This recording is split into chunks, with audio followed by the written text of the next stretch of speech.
Então nós temos técnicas, né, e a sua história. E aí cada indivíduo, por mais que nós temos técnicas, né, em relação a como esse funcionamento se dá, cada indivíduo é único, né? Então você tem aquela peculiaridade de cada pessoa, cada indivíduo e como é o funcionamento dele. Por muitas vezes, né, muitas pessoas chegam no consultório e falam assim, mas então eu não sei quem eu sou? Basicamente isso, né? Mas assim, tu é um indivíduo de 40 anos, então você tá me falando que eu não sei? Sim, né?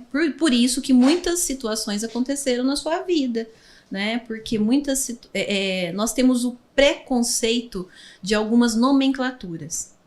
Então, vamos supor, se eu falar assim, você é um indivíduo egocêntrico. Eu, egocêntrico? Não, egocentrismo não é pra mim, não quero ser assim. Eu quero ser uma pessoa boa na sociedade. Então, mas egocentrismo é uma característica que pode estar, dependendo... Uma pessoa boa. Uma pessoa boa. É uma Aliás, característica. ela tem que estar. Se você não tiver nada desse conteúdo, você está com problema. Se esse conteúdo tiver em excesso, você está com problema. Doutora, a senhora tem agenda já para essa semana? Doutora, qual que é o momento que a pessoa pode realmente acender uma luz vermelha, assim, para ser bem claro nesse sentido, né? Ou amarela, ou amarela, amarela, no sentido de falar, poxa, eu realmente preciso de ajuda, eu acho que eu tenho que procurar um profissional. Existe esse momento? Olha, existe sim esse momento, e na realidade, até uma conversa que nós psicólogos estávamos fazendo, né, que esse momento já é um momento muito crítico quando ele percebe, ou quando alguém percebe isso, né? Então, o que eu poderia pontuar?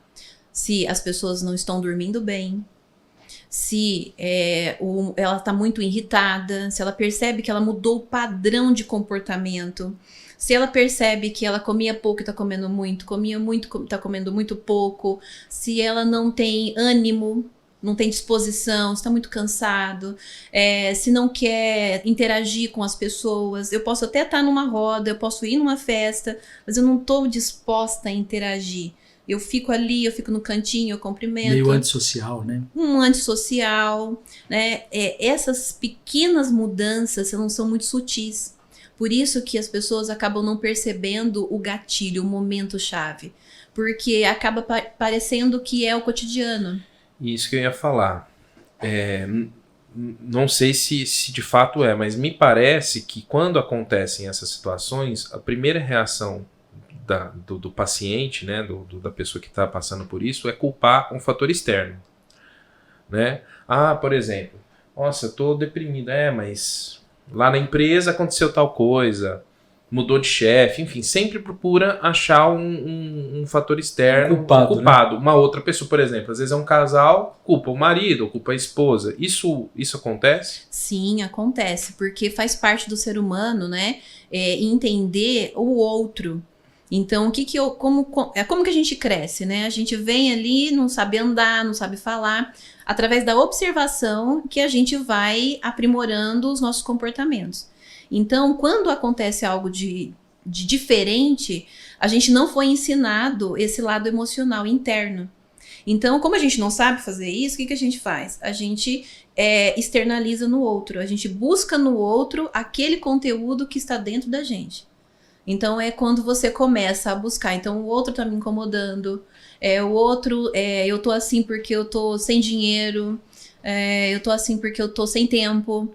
Né? Meu chefe não é muito grosso comigo. E, na realidade, são conteúdos que são mudanças internas que vão acontecendo naturalmente ao longo do tempo. E essa pessoa não consegue administrar ou nem mesmo perceber. Tá, então, o processo, a gente falou do autoconhecimento. Sim. Mas, assim, Rogério, eu tento às vezes fazer com que o nosso bate-papo seja o mais simples possível, mas é um assunto, eu sei que ele tem uma densidade um pouco alta, né? Mas eu acho que é muito importante a gente explorar esse momento, porque eu entendo que o autoconhecimento é o objetivo, então, de um processo terapêutico, ou seja, eu entender como eu funciono, como eu penso, eu sinto, mas o ideal desse processo é a gente chegar num momento de saber gerir esses sentimentos e essas emoções. Ou seja, eu preciso ser um bom gestor de mim mesmo. Sim, sempre o conteúdo vai começar você analisando como você funciona. Então você vai entender como você sente, como que você, quais são suas emoções, como seu corpo sente. Você falou, né, no começo que as pessoas acabam olhando muito as dores físicas, né? E aí agora, né, a neurociência vem trabalhando muito nos conteúdos que, assim, as dores físicas eram estudadas a partir só do conteúdo externo. Mas aonde isso começa? Qual o padrão que a gente muda para que aquela pessoa ela tenha uma determinada doença e outra que tem o mesmo hábito de vida, os mesmos conteúdos não tenha? Né? E até um dos motivos pelos quais eu me interessei pela psicologia.